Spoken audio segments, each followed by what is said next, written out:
You know, we're out here we started Wednesday afternoon. We'll be out here through Sunday afternoon. So it works a lot better if we get someone to stay. We have a couple different deputies staying out here in their personal RVs, watching the equipment. And if someone comes in at night, knocks on the door, they'll get up and they're on duty till about 1 in the morning. After that, they're basically on call. And if someone needs help, wants to report a lost or missing rider, then they go on duty and call out their necessary resources and start the search. Can we get in between this equipment over here? Where do you get all the equipment from? Well, our equipment's come from different areas. Let me have that thing. That way you don't have to run. I want to interview some of the family if I can. Okay. Just maybe get right in the middle of that. All right. Move this.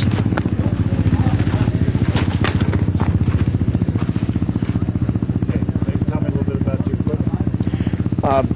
These are 2008 Kawasaki KFX 450 ATVs.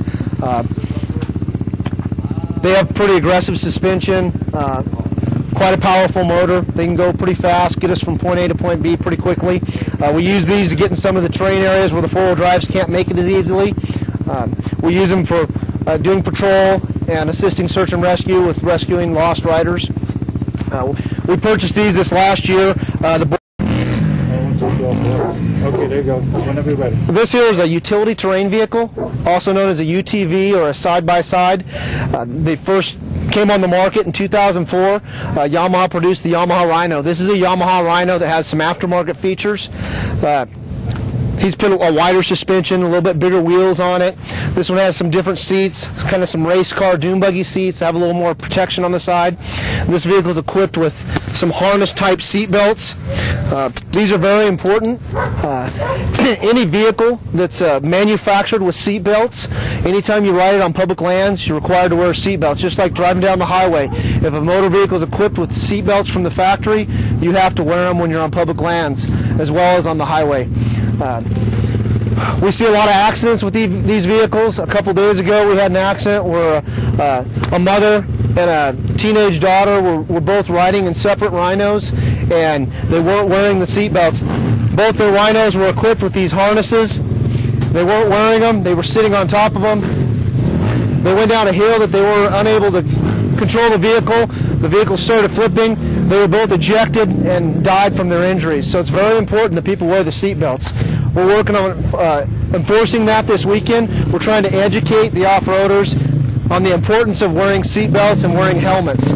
Currently, you do not have to wear a helmet in one of these vehicles, although we do recommend it, but it is not the law to wear a helmet. It is the law to wear a seat belt. I can't emphasize enough how important it is to wear a seat belt in these vehicles.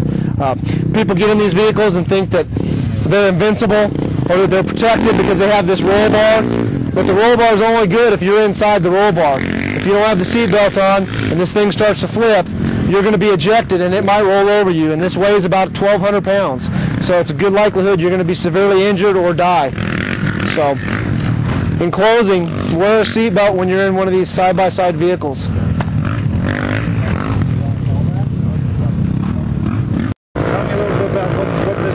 Okay, right now we're in the Dove Springs off-highway vehicle area. We're in the bowl. We're at the top of one of the hills overlooking the bowl. You can see all these RVs parked down here. Just across the way here, these hills, you can see the trails going down the hills. That's kind of what they call competition hill, where the guys will race each other for bragging rights, who can get the fastest up the hill.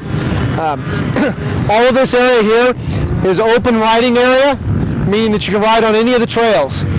Some areas out here in the desert are closed riding trails or designated trail areas where you can only ride on the trail and not off the trail.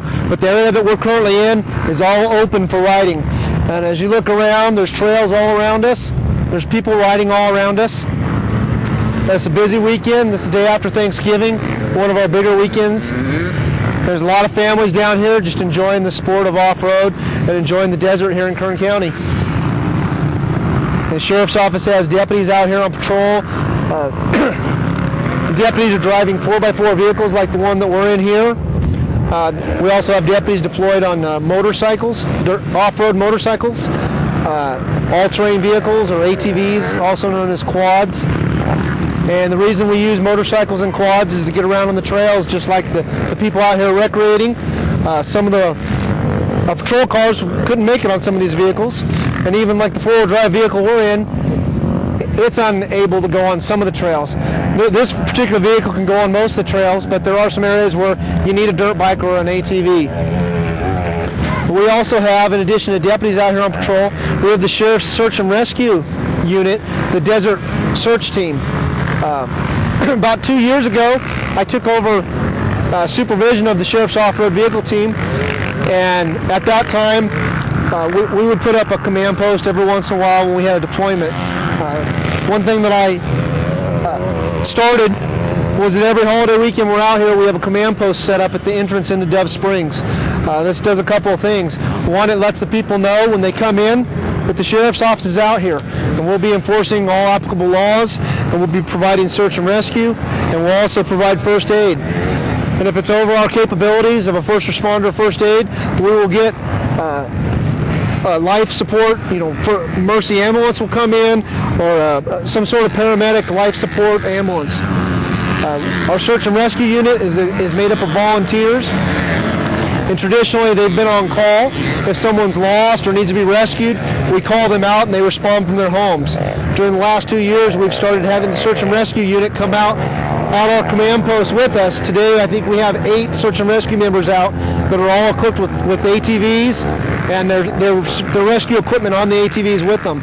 So if someone comes and reports a family member or a friend is lost, needs to be searched for, we already have search and rescue on scene, ready to go. What that does is it better chance of finding the person quicker. If the person's lost or injured, the quicker we get to them, the quicker we can get them some help, get them some medical aid, the greater chance of them surviving and have less permanent injury.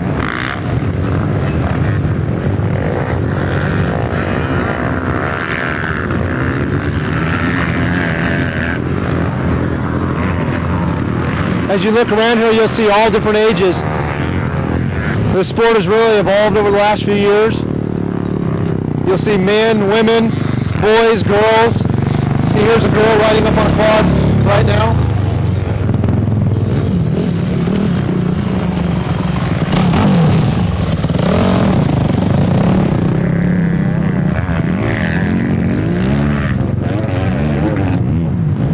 And what you're seeing here in the bowl, this is just a small portion of what's out here today.